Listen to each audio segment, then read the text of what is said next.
मित्रांनो, तुम्हाला ही गोष्ट माहीत आहे का? आपल्याला ज्या ज्या गोष्टी फ्रीमध्ये मिळतात ती प्रत्येक गोष्ट अनमोल असते. फरक एवढाच की आपण त्या प्रत्येक अनमोल गोष्टीकडे त्या दृष्टीने कधी बघितलंच नाहीये. त्यातलेच मित्रांनो, शरीर आपण नेहमी संपत्ती म्हणतो, हेल्थ इज वेल्थ म्हणतो. पण खरंच ह्या शरीराकडे आपण त्या दृष्टीने बघितलं आहे का? करोडो रुपये खर्च करून आपल्याला शरीर ह्या प्रकारचं बनवता येत नाही आणि ह्या प्रकारचं शरीर आपल्याला परत कधीच मिळणार नाही. कारण हा मिळालेला श्वास अनमोल आहे, हे मिळालेलं आरोग्य अनमोल आहे. डोळ्याची लेन्स टाकता येते पण डोळा परत बनवता येणार नाही आपल्याला मित्रांनो. पण कंडिशन काय झालेली आहे की या संपत्तीकडे आपण वेळोवेळी न लक्ष दिल्यामुळे ह्या शरीराला आपल्या वाळवी लागलेली आहे. म्हणजे थोडक्यात ह्या शरीराला गंज लागलेला आहे. तो कोणत्या प्रकारचा?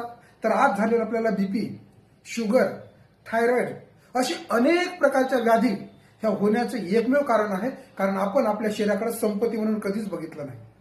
आणि संपत्ती म्हणून न बघितल्यामुळं आपण स्वतःहून आपल्या शरीराकडे दुर्लक्ष केलं आणि दुर्लक्ष करण्याचा परिणाम आज आपल्याला ज्याही प्रकारच्या कुठल्या व्याधी झालेल्या आहेत, ह्या व्याधी म्हणजे तुमचं दुर्लक्ष.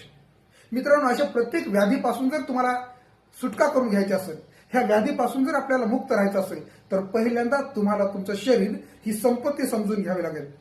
आणि संपत्तीकडे आपण नेहमी काळजीपूर्वक लक्ष करतो. तुम्हालाही वाटतं का की तुमचं शरीर हे संपत्ती आहे? आपलं शरीर हीच आपली खरी प्रॉपर्टी आहे. जर तुम्हाला वाटत असेल तर आजपासून आपल्या शरीराला जपायला सुरुवात करा, म्हणजे हे शरीर तुम्हाला शेवटपर्यंत साथ देईल. तुमचं मत काय आहे तुम्ही सुद्धा मला कमेंट बॉक्समध्ये सांगू शकता की हो, शरीर हीच आपल्यासाठी संपत्ती आहे आणि मी माझ्या शरीराला आजपासून जपणार आहे.